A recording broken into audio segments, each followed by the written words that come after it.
jumping in on that. So we're out a Toastmaster right now, and then our president isn't in yet. There he is. I heard his There he voice. is. Oh, there he is. So maybe we'll let Thomas call the meeting to order. And then Margot, yes, if you have the agenda in front of you, I do not. Yep. Because of my I do. laptop. So if you could pinch hit for Tracy until she arrives, Sure. I suppose Thomas could call the meeting to order. Thomas, are you ready? Thomas can vamp for a while as well. Yeah. Well, There we go. All right. Thomas, did you hear any of that? Margot's going to get started as getting the roll holders until Tracy arrives. So do your typical opening, etc., and then hand it off to Margot if Tracy's not here yet. Oh, you're on mute, you sir. are muted.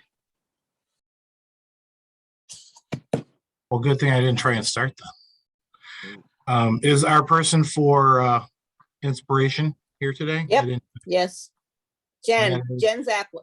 I am here. Would you like me to start? No, well, we should have enough. Yeah, sure. This is the most unofficial start ever. I'm calling the meeting to order. Our inspiration for today is Jen Zappala, everyone. Oh, we're doing good hands. Thank you, Thomas. I do have your inspiration today. Tracy's theme is routine. Routines are very important in our lives. They are essentially the building blocks for who we are. Every single thing that we do, every single day, whether we think about it or we don't, is part of our lives. And the decisions that we make, and most importantly, the decisions we don't make because of the routines we rely on, are really what make us who we are. So, fellow Toastmasters, for your inspiration today, I hope that you may find a routine that's inspiring, that helps you grow, and that brings you to be the best version of yourself that you can be. Hear, hear.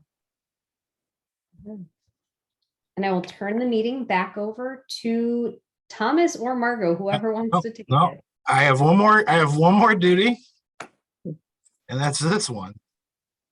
We say the Pledge of Allegiance. I pledge allegiance to the flag of the United States of America and to the republic for which it stands, one nation, under God, indivisible, with liberty and justice for all. I have to say, with routines, yes, I agree 100%. I'm going to go ahead and let Margot take it over. Tracy is here. Nope. I'm going to pass it right over to Tracy since I see she Oh, logged up. excellent. Morning, Tracy Tracy. is here. Our Toastmaster is here. Tracy, sir. Thank you, Mr. President.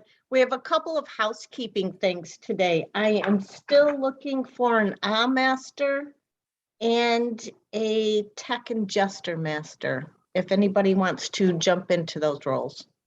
I thought I was Tech and Gesture Master. You are. Okay. I am looking for an master. I'm sorry, quiz master. Quiz master. We can pass up the quiz master. I'll do your quiz master for you. Awesome. Thank you, Larry. And does anybody want to do master for the day?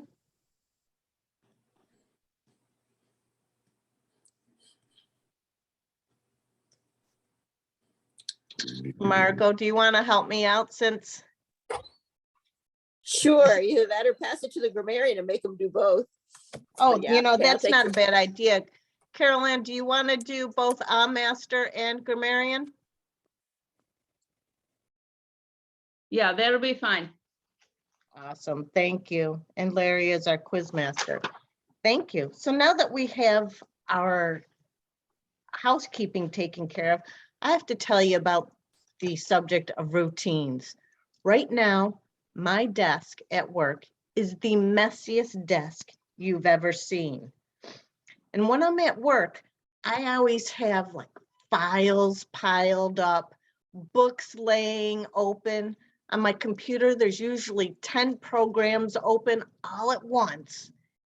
And usually if I'm doing good, I like clean everything up at the end of the day. But if I leave my office and my desk is still a mess, you know everything is out of balance in my life. And that's how I'm feeling right now. New Year's resolution, yes, I'm going to get back on track. We just finished up Lent. I was going to get back on track and get onto my diet. These things have passed and I am still not on track.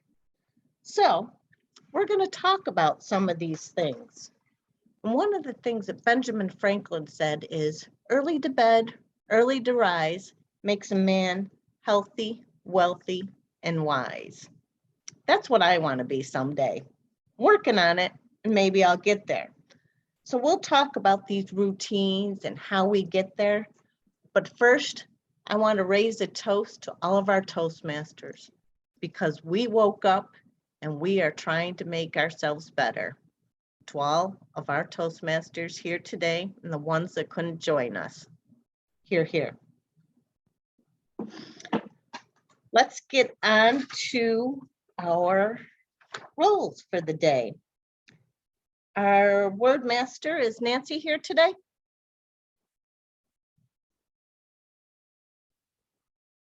She is just trying Okay. I tried to put my picture up there. I couldn't do that on my phone. It's just not working today. Must be a bad computer day. Our word for the day, going along with the theme, is modus operandi. And it is Latin for mode of operation. That can be either ourselves or the way a place runs or whatever. I'm thinking of a sentence. Okay, next week, our Toastmasters meetings will resume modus operandi as post-pandemic hybrid meeting. How about that? So I'd like to hear that word of the day today. And actually, I think it's 2 words, especially from the table topics folks. But my goal is to hear it 10 times today. Shoot for that. And I'll be listening for it and report at the end of the meeting. Thanks, Nancy. If you get a chance, can you put that in the chat section also? It's in there. I just have to push send. Okay, thank you so much. And our master and grammarian, Carolyn? Yes, today I will put my listening skills to the test and pick up any ahs, ums, pregnant pauses, and also will be listening for good uses of grammar and maybe not so good uses of grammar and maybe some exceptional phrases. This Toastmaster. Thank you, Carolyn. And our quote master today is Jill Roaring. Jill. Good morning. As our modus of operandi is to always have a quote to start the day, or 2. I didn't take the time and find routines. I was working in the garden yesterday. So I found some garden quotes that I already had in stock. Ralph Waldo Emerson said, "The earth laughs in flowers." Robin Williams, "Spring is nature's way of saying, let's party." And one from David Hobson, "The best way to garden is to put on a wide-brimmed straw hat and some old clothes. And with a hoe in one hand and a cold drink in the other, tell somebody else where to dig." Madam Toastmaster. Thank you, Jill. And we'll go on to our jester, Mike Florio. Tickle our fancy today. Good morning. Good morning, Madam Toastmaster, fellow Toastmasters. I've got a couple. I've perfected my morning routine to get to work exactly 30 minutes late. My modus operandi, I don't really rise and shine. Most days I caffeinate and hope for the best. And then my other routine, I'm just going to change it now, my new routine. Instead of calling it the John, I'm going to call it the gym. That way I can say I'm going to the gym every day. That's it. Thank you, Madam- Mike. I'll take that advice. And our timer is Len Thornton. Len, can you tell us your job? Indeed I can, Madam Toastmaster. The MO of the timer is to keep everybody on track time-wise. All speeches are timed here in Toastmasters. Typically, speeches are 5 to 7 minutes unless I'm told otherwise. We have a first-time speaker today on the icebreaker. Officially, it's 4 to 6 minutes, but we won't hold you to it. For table topics, it's 2 to 3 minutes. No, I'm sorry, for evaluators, it's 2 to 3 minutes. And for table topics, it's 1.5 to 2 minutes with a 15-second buffer. If you want to pin my image in your view, you will see the green, yellow, and red backgrounds, letting you know where you stand time-wise. Madam Toastmaster. Thank you, Mr. Timer. And our tech and gesture master, Thomas, can you tell us your job? Good morning. I will be looking for gestures today. And hopefully you will change your modus operandi of sitting at your seat and use your hands and gesture, maybe even come in close to the camera, fade back from the camera to make points. Use everything in your means to better communicate to us today. I'll be looking for that. I'll be looking also at the tech, since we're 100% Zoom today, for anyone having issues like Nancy with her camera. And that will be my modus operandi for the day. Thank you, Madam Toastmaster. Thank you, Thomas. Our quiz master, Larry, can you tell us what you'll be doing today? Thank you very much, Madam Toastmaster. Today, I have the opportunity to come out of retirement. I love doing game shows and quiz. Oh, wait, is Dave Licotta on? Dave, you're not allowed to answer any questions today. We will be having a test later today, and it will be a trivia quest. I'll use that word. Of all of the things that transpire throughout the next 60 to 75 minutes. And my modus operandi will be to find out if you know the answers. Back to you, Madam Toastmaster. Thank you, Larry. And as long as we're talking about masters, will you be sending out the surveys for who people are voting for best table topics and so forth? I'll get right on that.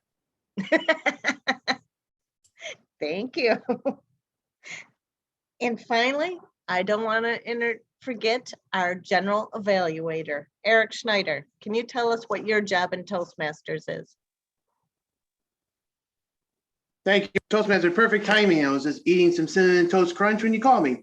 All right, as your general evaluator today, I'll be evaluating the Toastmaster and the general tenor of the meeting, and I will report when called upon. Thank you. Thank you, everybody. So I'm going to talk a little bit about morning routines, because all of us here in Toastmasters, we start at 7 o'clock on Thursday mornings. But there's quite a few famous people that start their day a lot earlier. Apple CEO Tim Cook starts his mornings at 4 a.m. So does Oprah Winfrey, Michelle Obama, Pepsi CEO Indra Nooyi. In fact, among the most successful people in the world, they all say that they start their morning at 4 o'clock or shortly around that time. Benjamin Franklin is probably most notable for his routines of the day. And he would say that he started every morning at 4 o'clock. He would get up, he would shower, have his breakfast, he would study and set his intention for the day. He did that until 8 o'clock, where he worked for 4 hours in the morning till noon. And then he went on the rest of his day. But most of the most successful people start at 4 a.m. So I'm going to pass it now to our table topics master, Beth Banks. Beth, can you tell us a little bit about what you're going to be doing today? Good morning, Madam Toastmaster. I will be calling on a few people, members, to give a 1 to 2 minute talk on our topic for the day. I have some questions ready to go. Should I be asking people questions now, Madam Toastmaster? Oh, yes, absolutely. Okay, thank you, Tracy. I am going to call on Steve first. Steve, can you share any evening routines you have that help you get a good night's sleep? Thank you, Madam Table Topics person, Master. Evening routines. Well, I can think of one evening routine, and it doesn't help sleep, it helps me lose sleep, that after a 2-year hiatus, we're going to get back into the routine of doing our star search. We'll be starting them again on May 14th for the second Tuesday throughout the summer. Now, Second Saturday. what did I say? Oh my God, second Saturday throughout the summer. Now, right off the bat, the first one I'm going to break with my normal modus operandi, in that we're doing a 2-night show, because the first night, the Saturday night, the 14th, is a normal show. The following night, the 15th, there's going to be a total eclipse of the moon, where the Earth shadow blocks out the moon. And it takes hours to do this right during the earlier part of the evening. So that'll be a great way to start off the season. I'm looking forward to getting back into this routine. I've really missed this the last couple of years. But as I said, you wanted me to talk about getting ready to sleep? No, this gets me ready to lose sleep. Because generally we go down there, we set up, and most people hang around 11 o'clock, maybe midnight. And then that's, if it's a good night, that's when I'm going to start having my own fun, because I have 2 lists. I have a list of stuff to show the people. I have another list of stuff I want to go looking for after things quiet down, which means on a good night, I'll get out of there maybe before sunrise. But this is what I love to do. She, of course, does not stay down there that long, and I couldn't do this without her help. But she'll hang around for a few hours, and then she'll take part of the gear we don't need and go home, and then I'll sit there and close the show down and pack up everything else, which usually means making 2 trips, which is not a bad thing because we live right around the corner from the place. But that, yeah, I see it. That's how I'm going to get back in the routine. Thank you, Madam Table Topics Master. Thank you, Steve. My next question, Jackie, Kenny, you're there, right? Hi. And my question for Jackie, do you think COVID has made people's modus operandi more or less important to them? And why do you think that might be so? Oh, that's an interesting question, Madam Table Topics Master. And I think both are true. I think some of us have changed up our lifestyle and tried to accommodate the things that are going on and what we need to do to stay safe and help keep other people safe. And a segment of the population has decided to fight every battle they can to keep their MO the same and not go along with the things that are deemed to be those items that keep us safer, that help to keep the general population more on track and try to control things. So I think modus operandi is an interesting word choice for today, because most of us have our set routine. We like to do things a certain way and keep things within our parameters that are comfortable for us. And so I think it's very difficult for people to accept change, but I think all of us need to shake things up once in a while. I think it's good for us to maybe come into a little bit of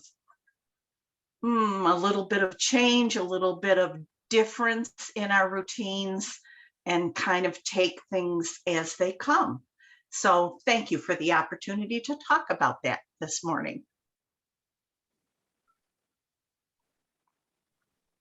Thank you, Jackie. And I have one more person to call on, correct? Okay. Margot. Well, are you willing to answer my question? Don't have What much are choice. some- It's a Toastmaster. Okay, what are some spring routines you do? For example, cleaning, gardening, something like that. What do you do in the spring? Thank you for this opportunity to speak about my spring routines and my modus operandi for performing those tasks. Gardening is not in my bailiwick, as anybody who drives by the winery can see. I am very good with a rake and a clippers. That's it. I cannot grow a silk plant. I know, I'm married to a farmer. I cannot grow a silk plant. The big thing for me in the spring actually is forcing my husband to sit down and say, what fruit did you freeze for me and what can we make wine from? And let's get our year planned. He promised to do that in January, February, March. Guess what we did yesterday? Ta-da! So we now finally know what we're doing. So that's one of my spring routines. The other spring routine, you talk about spring cleaning. We just had Passover, which meant, or we are in the middle of Passover, which meant I had to clean out some cupboards, take anything that had leavening in it, lock it up for the week, and not eat anything with any yeast or any other product like that. However, now that the children are not home and participating and having mom and dad show them how to do that, I discovered my husband sort of raided the cabinet yesterday and was having a sandwich and things. So I just sort of, joys of two religions in one house. He did not want to miss out on all of his mother's wonderful Easter breads, which I had to this year. So those are my spring routines: staying out of the garden, planning my wine, and getting ready for Passover. Madam Table Topics Master. Thank you very much, Margot. Yes, we all have our routines. Now we will go back to our Toastmaster of the day, who I'm sure will talk a little bit more about our routines. Back to you, Tracy. Thank you, Beth. Can we get a timers report from Len? Indeed, you may. Madam Toastmaster, I'm pleased to report all three of our table topics contestants spoke within the time parameters. Steve at 1:57, Jackie at 1:46, and Margot at 1:38. Thank you. And our Wordmaster report from Nancy. Thank you, Madam Toastmaster. All of our three tabletops contestants use the word of the day, modus operandi. They all qualify. Thank you.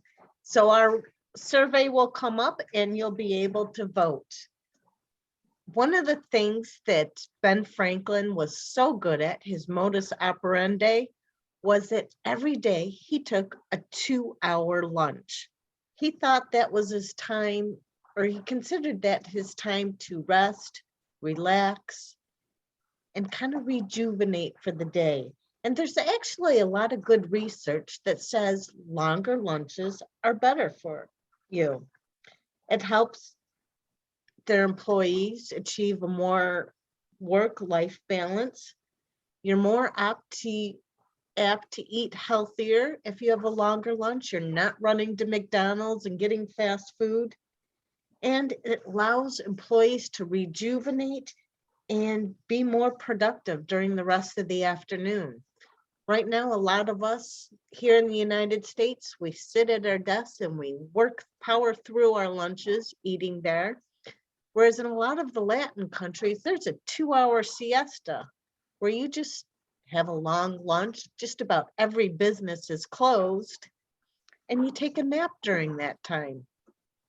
So long lunches are not a bad thing. It's something to consider. Right now, we're going to go into our speaking portion. And our first speaker is going to be Jason, who's going to be evaluated by Mark Campbell. Mark, can you tell us a little bit about Jason's speech? Good morning, Madam Toastmaster, fellow Toastmasters. It is my privilege to evaluate Jason this morning as he delivers his icebreaker. The purpose of the project is for the member to introduce himself or herself to the club and learn the basic structure of a public speech. Mr. Timer, his time is 4 to 6 minutes. However, as you stated when you introduced your role, our modus operandi is such that we do not hold that time against him. Madam Toastmaster, I don't have a title, but I think we will go with Jason's icebreaker. Madam Toastmaster. Thank you. So here's Jason giving us Jason's icebreaker. Let's give him a warm welcome. He's been with our club for 2 weeks and he's already giving his first speech. Jason. Okay, thank you, Miss and Madam Toastmaster.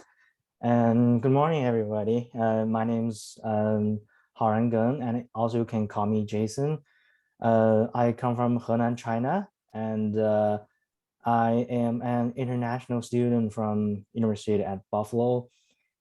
I'm a graduate student, and I major in financial mathematics. And first, where did I hear about Toastmasters and why I joined Toastmaster? Because in college, our professor asked me to do a lot of research and then giving the presentation class about what we are doing. And well, because I know that my spoken English is terrible, so I asked my professor that I don't want to have a speech in front of class, but the professor told me that the presentation is mandatory, so I must do a presentation from class. And that class, it's really suffering for me because my spoken English is not fluent when it comes to something difficult in English. I have to think in Chinese and translate to English and speak it out. And sometimes I may not use correct words to express what I want to say. And it is a very slow process for me. It really makes me feel awkward at the class. After this presentation, it makes me have no confidence to speak in front of people in English. And my professor talked to me, and she said that Toastmaster is a good place to build self-confidence. So I find a Toastmaster website online and had my first visit. I found that the atmosphere here is great and the people are very nice. So I decided to join this club. And the second reason I want to join Toastmaster is that I want to make some native friends. Even I know that my English is terrible. I want to walk out of my comfort zone and talk to people, networking with people. And I would like to learn something about American culture. Yeah. And anyone who want to give me some advice is welcome. And or you can ask me some questions about myself or something. I know sometimes I really want to talk with people. And finally, I wish in the future I could build my self-confidence and learn something cool about American culture. And also I can speak a fluent English in front of people. Thank you.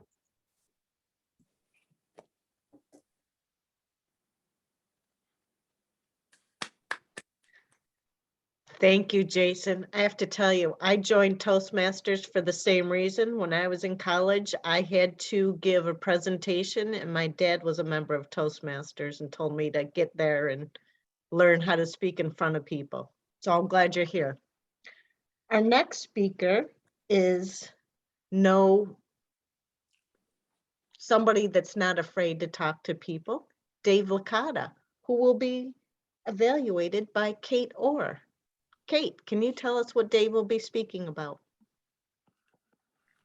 Good morning, fellow Toastmasters and Madam Toastmaster. Dave was our alternate, and his modus operandi is to be prepared and ready to dive in when needed. And so as our second speaker today, Dave is probably getting into pathways. This is what I'm hearing, and I will be working with him directly.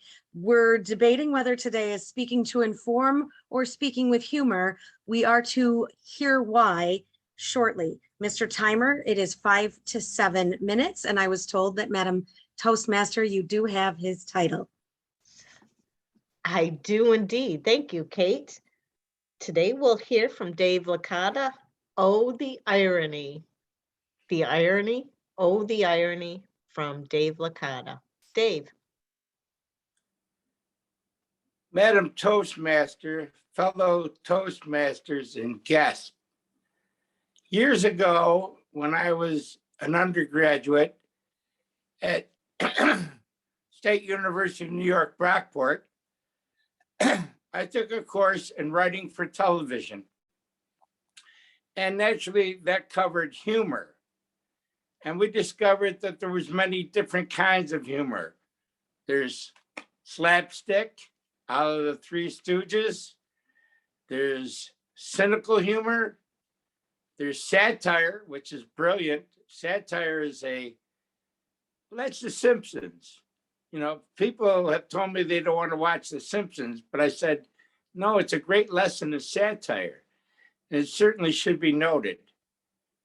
But irony undoubtedly is a part of humor as well. Now, a short time back, I was Toastmaster of the Day, and my theme was, Waukegan, you blew it.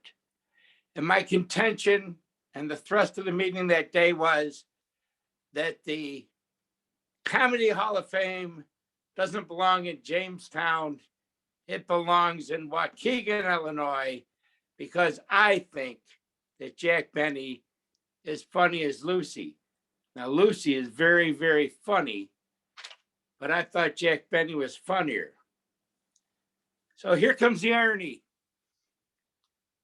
Recently, I had registered with Casting Buffalo, and Buffalo is going to get 3 sound stages. And fellow Toastmasters, be ready, because Buffalo is going to be the Hollywood of the East. So I wanted to be registered with Casting Buffalo to see if I could get a part in a TV production or even a movie.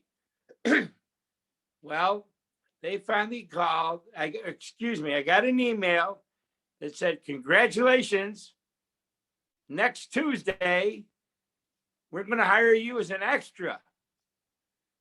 The long journey begins with the first step. So I don't have any argument with being an extra, even though I know that I have unlimited talent and I can act up a storm. But if I have to start as an extra, that's okay.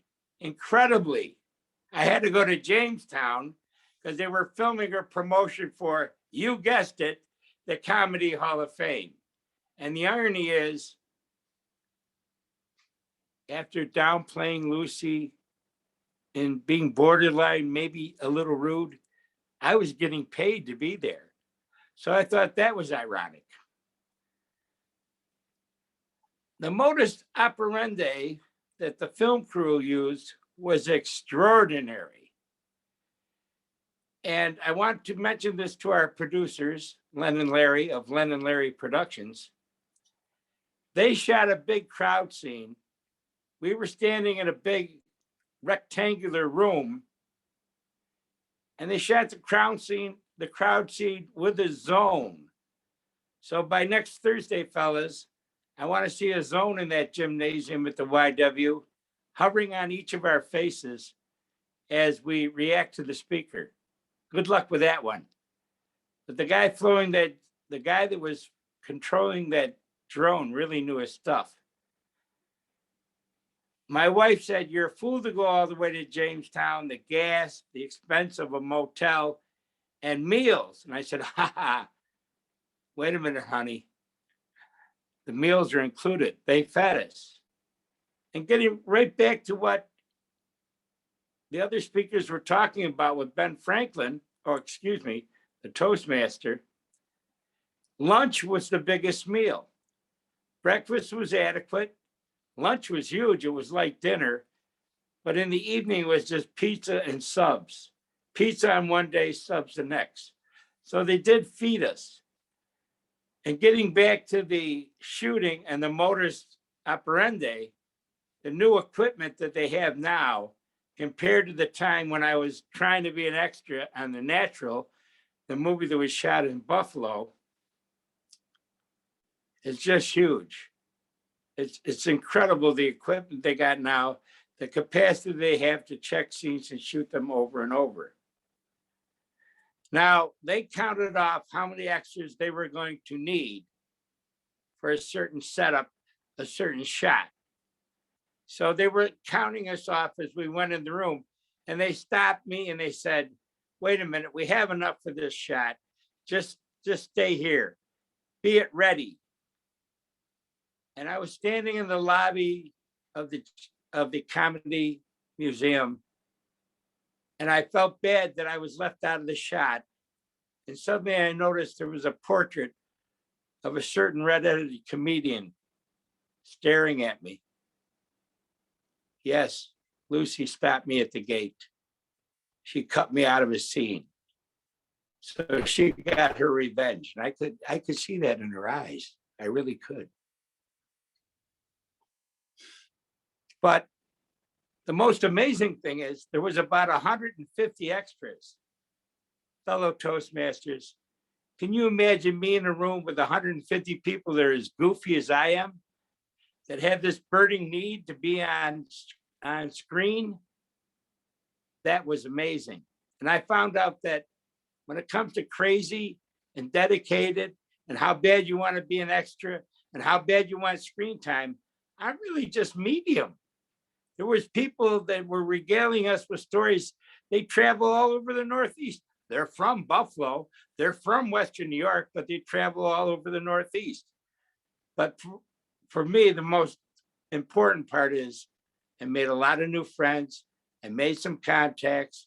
I got to tell some young people about Toastmasters naturally, and I hope some would have zoomed in today.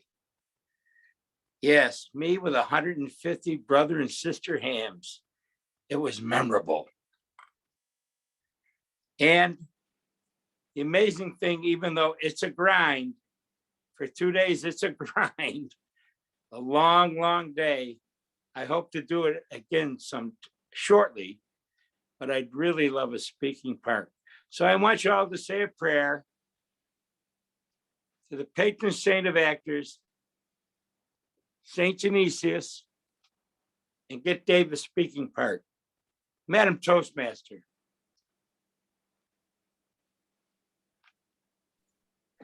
Thank you, Dave. We'll all be rooting for you because we knew you here first. Our next speaker is Marty Johnson, and he's going to be evaluated by Mike Licotta. Mike, can you tell us about Marty's speech? Thank you, Madam Toastmaster. Good morning, fellow Toastmasters. Marty is speaking out of the Pathways Level 2, Understanding Your Leadership Style. His purpose of this project is to learn about different communication styles and identify his or her primary style. His purpose of the speech is also for the member to share the impact of his or her style on others. Mr. Tiber, the time is 5 to 7 minutes, and you do have a title, correct? I do. So Marty's going to tell us about his communication style based on the questionnaire that was in his tutorial. And he's also going to tell us about how his style has impacted others, as well as his effectiveness in communication. Marty's going to be speaking to us under the title of Initiative, Speak, Listen, Speak. Marty Johnson. Does your communication have style? Should my communication have style? Fellow Toastmasters, most welcome guests. Today, I'm going to explain what my communication style is. And as Tracy mentioned, in the Pathways tutorial, Toastmasters International identifies 4 communication styles. The first is initiative, the second is supportive, the third is direct, and the fourth is analytical. And I scored the highest on the questionnaire on the initiative communication style. The initiative communication style, to describe a person that has an initiative style in communicating, it's someone that's talkative, go figure, being a Toastmaster and being talkative. And it's also someone that enjoys being in a social situation and communicating with others. The important point for people that have the initiative communication style is to allow others to have feedback when you're speaking with them and allow them to have opinions and express those opinions. Today, I'm going to present to you 3 scenarios that I've experienced with the initiative communication style and explain why or why not that style was effective in those situations, in those scenarios. The 3 scenarios are with a coworker, Hector. The second scenario is with a customer service issue. And the third scenario is with the shady shrimp shyster shoplifter. Yes, that's all one person. In the first scenario, this Hector, a young man that I worked with in South Buffalo at Tops on Seneca Street. Hector, by the name, you may know that he is of Hispanic descent, and he was an amazing young man.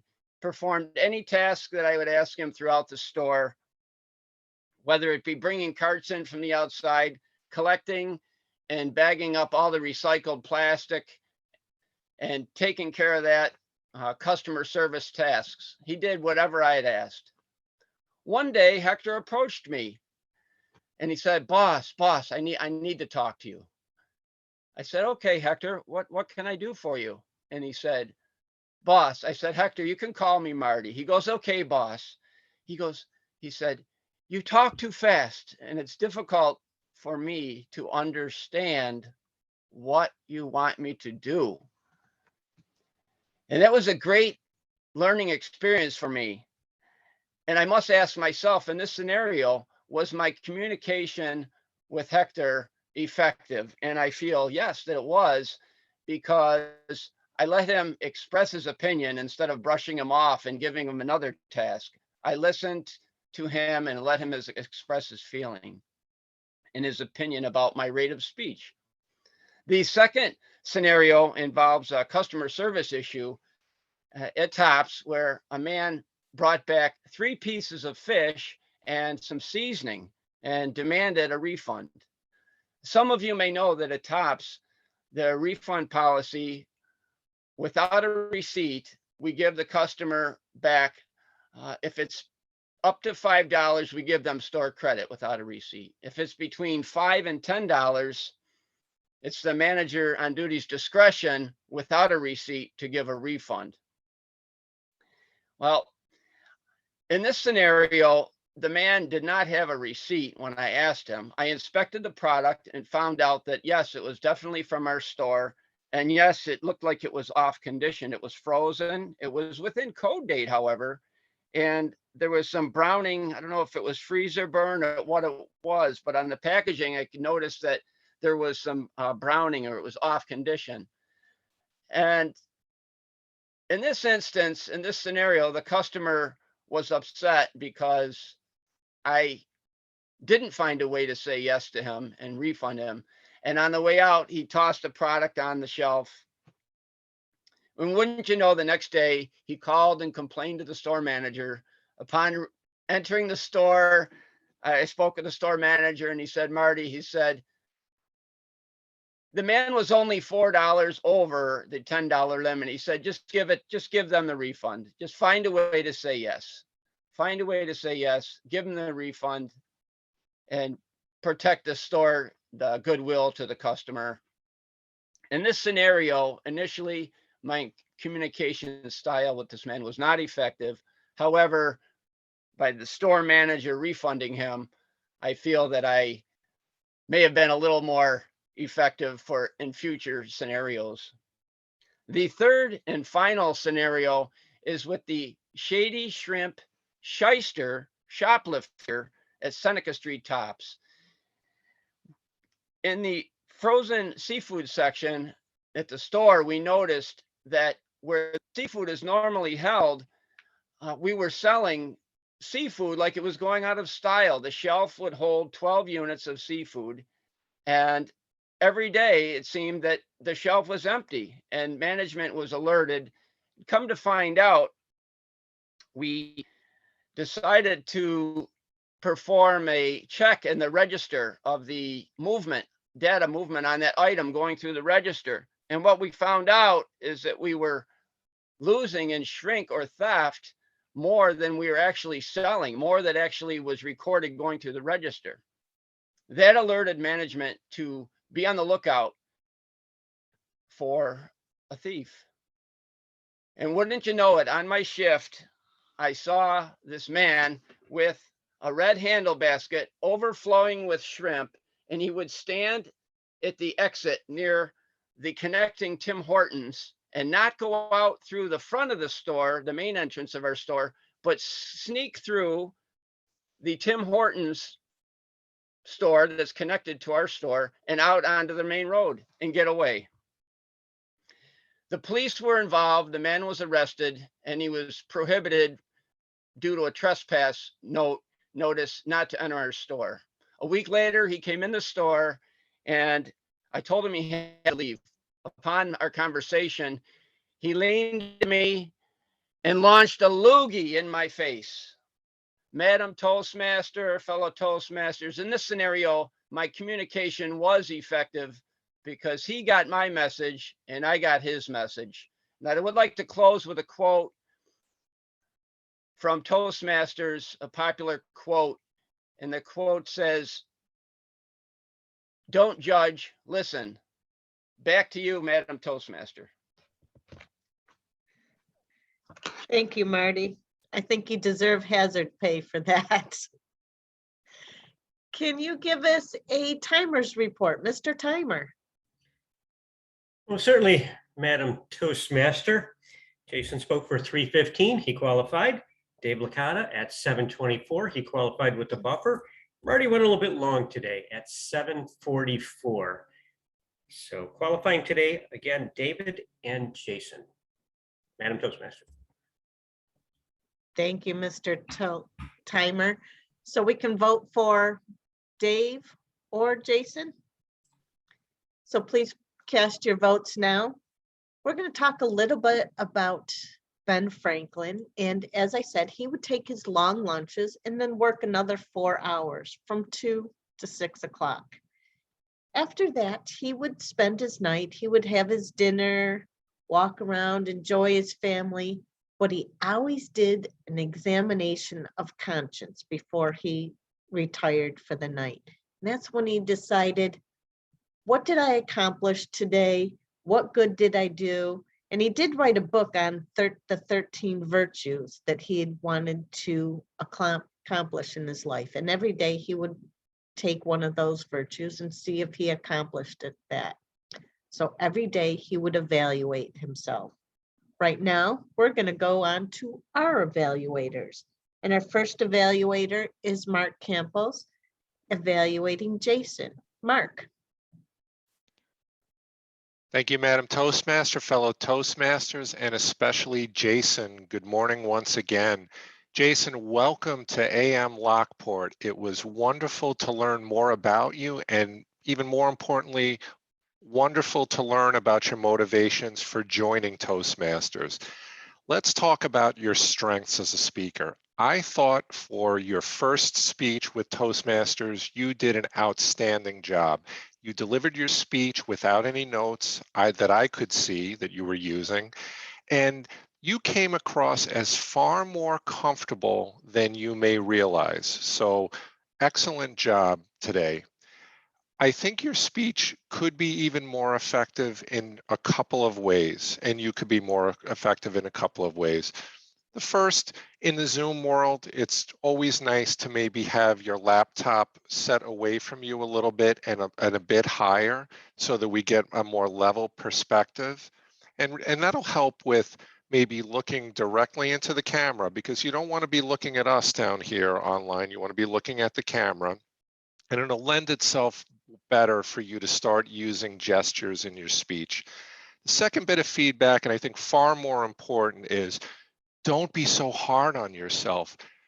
We've had several members in this club whose English was not their first language, and I thought your English was just fine. I thought you were very easy to follow, and it will get better and it will get more comfortable. Let me give you an analogy. I don't know if you watch any American football, but players talk about how they come into the league and everything is just too fast and overwhelming. And at some point, the game slows down for them. They call it slowing down, where they start to feel more comfortable. The game will slow down for you too. You'll realize that you have more time from your brain to your mouth for those thoughts to flow. And then those stumbles that you alluded to, where maybe you don't use the right word, or maybe you get a little mixed up, that'll happen a lot less. So be more confident in yourself and don't be so hard on yourself. And most importantly, I have to leave you with this, pardon me. I'll leave you with this. Each and every one of us that you see here on this screen has had that same experience where we had to deliver a speech and maybe we didn't do as well as we had hoped, or maybe it didn't go well at all. You're among kindred spirits here. Additionally, thankfully, all of us have had that same experience where maybe a mentor, or in your case, a teacher, took enough interest in you to give you the guidance to join Toastmasters. You will get a lot better here. I think we're all looking forward to help you get there, and you won't believe how good you can be. Welcome again, Madam Toastmaster. Thank you, Mark, and thank you, Jason. Our next evaluator is Kate Orr, evaluating Dave Lakota. Kate. Thank you, Madam Toastmasters, and good morning again, fellow Toastmasters, and especially Dave, my good friend and mentor, Dave. I am excited to be your evaluator today, and I'm going to hark back to our previous evaluator, Mark, and I'm not sure if any of the rest of you noticed how many of us adjusted ourselves as he suggested, sit back a little from the computer. There were a few of us who adjusted and sat back. And so I do love, for our newest members, Jason and the others, remember, we're learning from each other all the time. We're constantly evaluating one another, but we're all picking up tidbits. And David is a master at guiding and helping us. So David, thank you for this speech today. And we all can see why you were back and forth between which project, speaking to inform and speaking with humor, because your modus operandi, your MO, your manner of operating is as a showman, the consummate showman that we know you are. And we are your audience. And when you have us as a captive audience, you couldn't be happier. We know that. And I'm so grateful that you spoke today. You laced your speaking, as you almost always do, with both information and humor. So you hit both targets. You made us chuckle a little bit, or laugh in our minds, or even laugh out loud. Even though we were muted, I could definitely see laughs. And you informed us. You've been informing us and inspiring us all on your journey. Now that you're retired, this dream of being a paid actor is something that I have, amongst other club members, been so thrilled to watch you experience. And I'm so glad you're giving us reports as you go along. And this is an irony that you are knocking the Comedy Center a bit here and there, and you then were in a commercial. I'd love to say your tool set is packed. We all know that. You're well organized. You gave us a call to action. Saint Genesius, who knew he was the patron saint? He or she, I think it's a he, patron saint of acting. Your audio and visual is great. You're well prepared. Your backdrop, you stood. Now, the little pieces that I suggest would be like filling in the dots for us as you can. Saint Genesius, what? Or Waukegan, for anybody who was not at that meeting, that was a little confusing. I thought it was fantastic, though. You gave us enough to work with. There weren't big gaps, but I would say a little bit clarification would be helpful in some of what you tell us, because we don't all hear everything you've shared before in the past. Otherwise, fantastic job. You're on the schedule again next week. That's how our alternate works. So it's up to you if you want to let the next alternate bump up. Thank you very much, David. And thank you, Madam Toastmaster. Thank you, Kate. And our next evaluator will be Mike Licotta. Mike, can you tell us about Marty's speech? Thank you, Madam Toastmaster. Good morning again, fellow Toastmasters, and especially Marty. Marty, you have a unique experience when it comes to this new Pathways program. You have every opportunity and then some to show off your leadership style through your work. And I have to give you a lot of credit, and I thank you for sharing your 3 stories this morning, because they definitely illustrated what you were supposed to do with the speech this morning. And they were impactful, and it showed how your leaders, how you react to different leadership styles and your ability to listen when it comes to the initiative leadership style and your overall modus operandi of at work. Some of the changes I would make is, again, to harken back to the 2 previous evaluators, is that there is value in sitting back from the camera when you speak. I know it's, especially with laptops, you're still trying to figure out the levels, and we're still 2 years into this trying to figure out the levels when it comes to speaking on camera. So it is hard to figure out, but it is also easier if you remove yourself from being right in front of the camera, because you're able to show off your background a little bit better, and you're able to show off those gestures that you're so good at in person. The other big change that I would offer, and suggestion I would offer, is watch your lighting. I know that we're really not super comfortable being on Zoom just yet. And to make sure that we can see your face, we can see the expressions, so we can see the many different ways, that nonverbal ways that you're trying to get your point across when it comes to your speeches. But I do think you did a great job. There was definitely a beginning, a middle, and an end. And it was a good close as well. I would just watch parts and cutting back and watching your time, because I know you went over. But I wish you good luck in your future pathways. I know that you have many different opportunities to come up with material for future speeches, and I wish you good luck going forward. Madam Toastmaster. Thank you, Mike. And Mr. Timer, can we get a timer's report? Indeed you may, Madam Toastmaster. Mark spoke for 2:38. He qualified. Apologize for the lights, Mark. I was writing a comment to Jason and I didn't start at the right time, but you're a veteran. You pulled it off, no problem. Kate, 3:08, qualified with the buffer. And Mike Licotta, 2:25. He also qualified. Madam Toastmaster. Thank you. So we can vote now for either Mark, Kate, or Michael. Please cast your vote. And I'll do that. And I'm going to go right into reports as we go on, and then I'll pass it over to Eric, and he can reply about everything that happened in our meeting today. I'm going to start off with our tech and gesture master. Thomas, can you tell us about how we did as far as our gestures and the technological aspects of our meeting. Thank you. Well, I'll start off with the gestures. One of the things I think that does fall under gestures that I didn't see at all is the use of a prop. I mean, you could just, put a hat on, take a hat off, hold a pen. We know of the masters who use their glasses. That's something I saw that was a little bit missing today. A lot of people do talk with their hands way down here.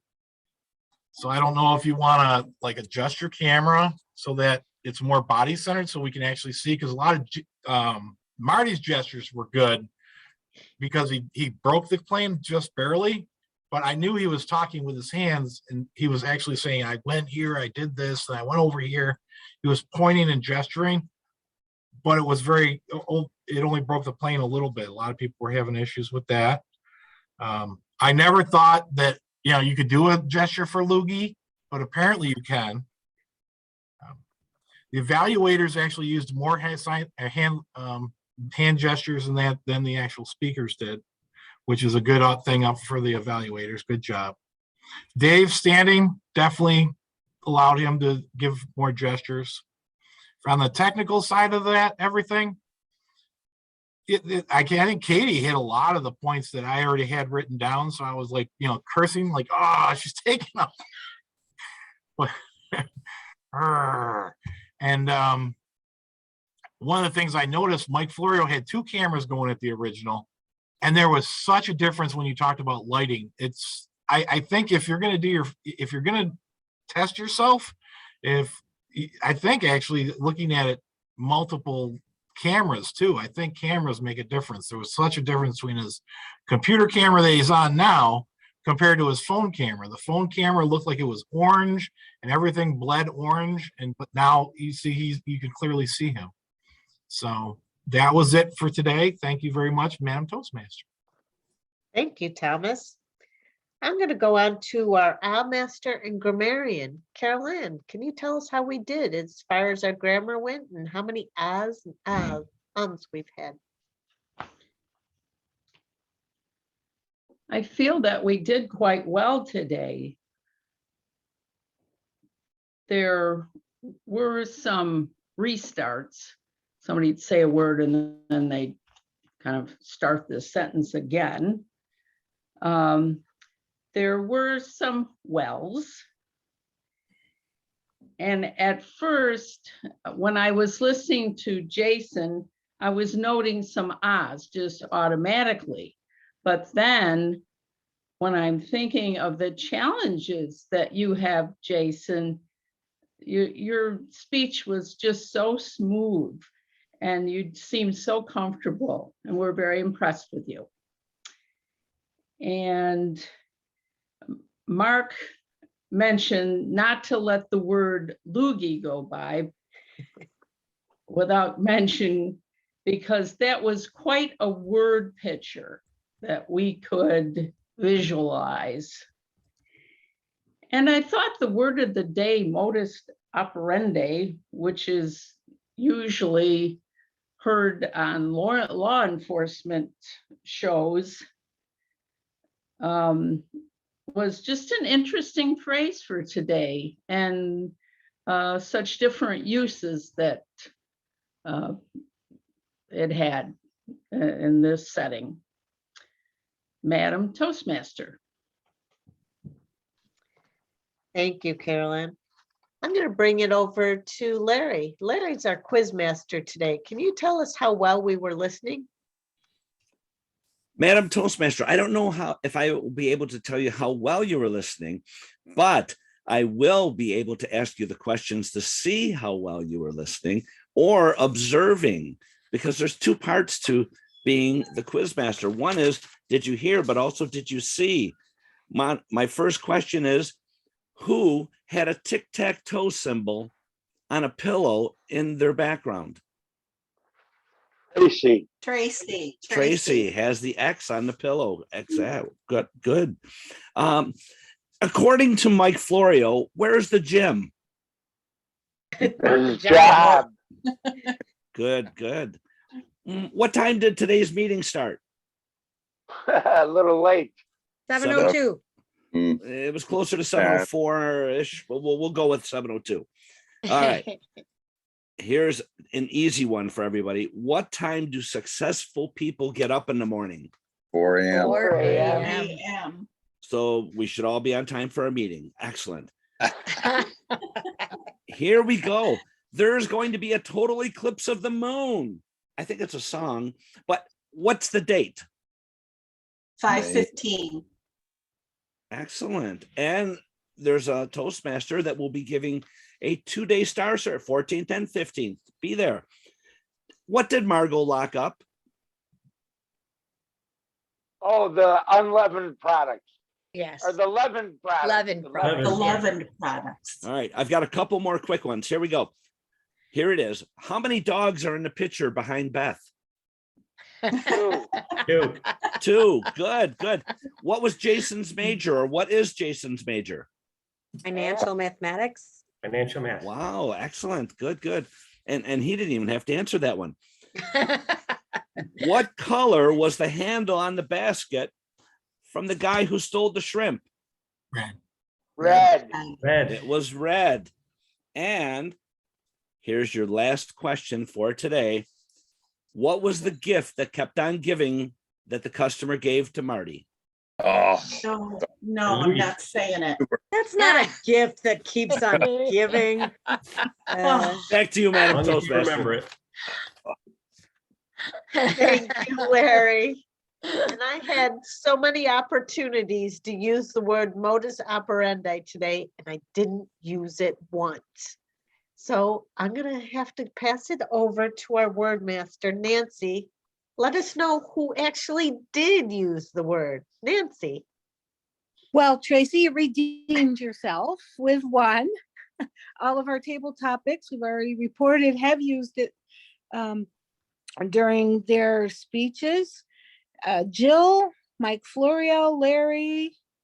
Oh, and Tracy, I already had you down for one, so maybe you didn't need to redeem yourself, so we'll put you down for 2. Thomas used it twice, Beth used it once, Mark Campos, Dave, Mike Licotta, and Carol Ann, and Kate used it 3 times as modus operandi and once as MO. So we'll give her 4 for that one. The word did really well today. Beat my goal. Thank you, Nancy. I think we've gone through all of our reports, so I'm going to hand it over to Eric. And Eric, can you tell us how the meeting went for the day? Thank you very much, Madam Toastmaster. Good morning, ladies and gentlemen.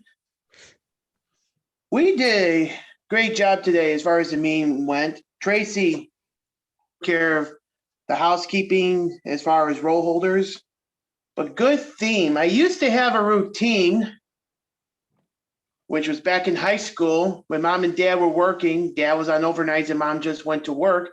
I get up at 4:30 in the morning, go downstairs into the living room, turn on the TV, and I believe Law and Order Special Victims Unit was on, and I'll just watch, have a pop, just sit there and just watch TV until about 6 o'clock for school, and just head to school by 6:45. So that was my school routine, which I will never do again, but hey, I'm not gonna even go there. Anyway, to our evaluators, Mark, I loved your evaluation. You gave such good enthusiasm and encouragement to Jason, and it was very motivated. And Jason, again, wonderful job with your first speech. I look forward to hearing many more of your speeches.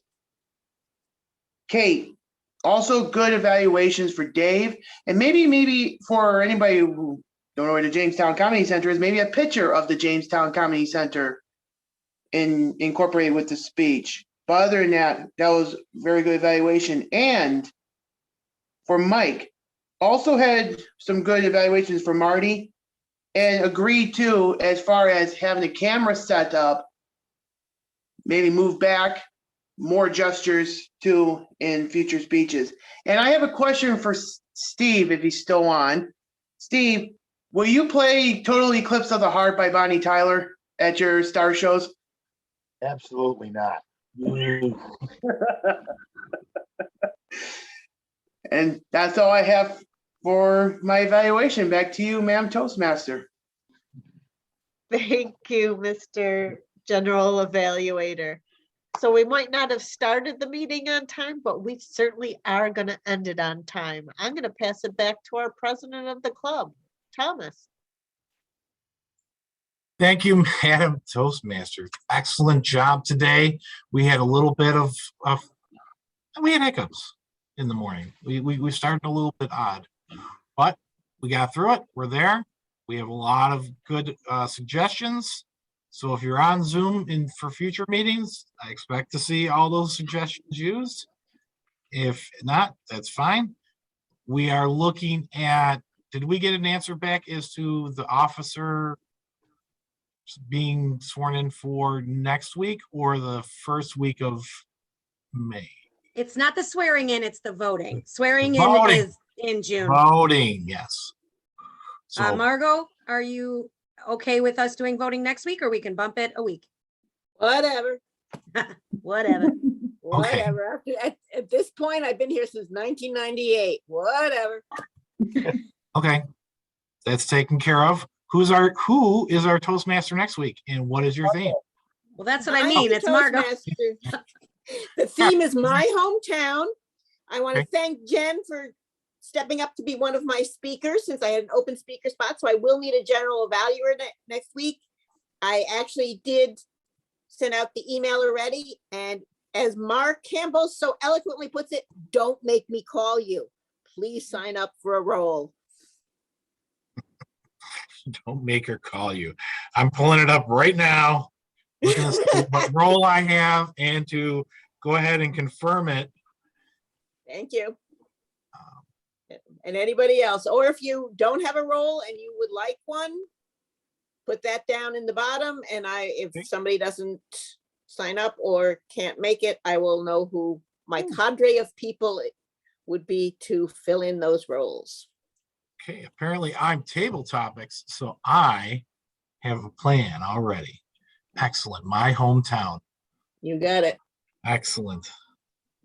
That sounds great. And is there any open items, announcements that anyone would like to make?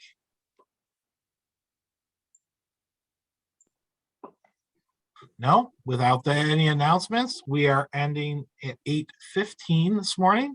We Mr. started a few President, minutes late, so we started late, so we end late early. Mr. President, can we announce the winners? Oh, you're right. You know why? Because and I guess Margot, you win 50 cents because you did the automatic ticket by 50-50.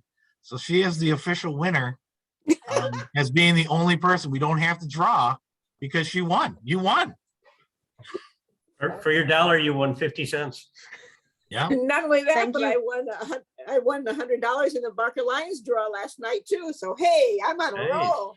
Nice. Okay, so I'm going to turn it over to, I believe Larry has the, oh wait, I did get it. It's in the text directly to me. Okay, I thought, okay, good deal. All right, technology. I'm the tech and gesture master, and I messed up the tech. All right, so that's negative on me. For table topics, our winner today is Jackie. Congratulations, Jackie, everyone. Yes. Our evaluator today was Mark Campos. Congratulations, Mark. And our speaker for today was our guest and newest member, Jason. Jason, excellent job. I would like to also repeat that when I came to Toastmasters, I fumbled through words. I tend very often to get distracted and fumble through speaking, and this is my native language. To do it in a foreign language, that's very impressive, and so you should take heart in that. You're doing well in that. I applaud you for wanting to get better. Please pass the word to other students. We could use more. It would be great. One thing, I'm not sure if any members have Jason's email address, but if you do, please pass it along. I'd like to send him the evaluation form from Pathways.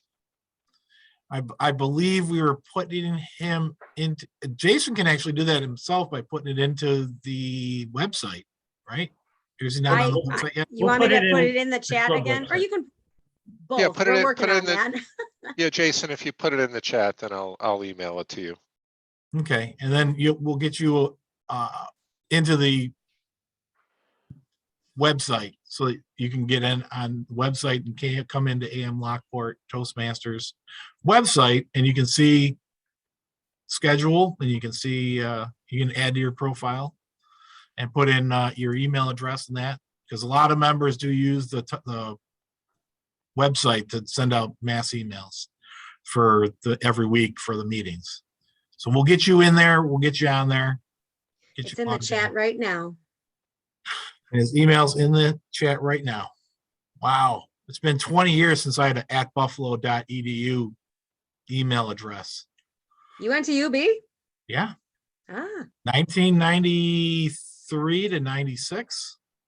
I had credits that I transferred in. So I transferred in from community college. But yeah, oh my God, wait, 96, that's 25 years ago. Oh my goodness, I'm old. Okay, so thank you, everyone. If there's nothing else, I think we're good. Hopefully I didn't forget anything else. All right, thank you. See you all next week. Hope to see you in person. Bye-bye.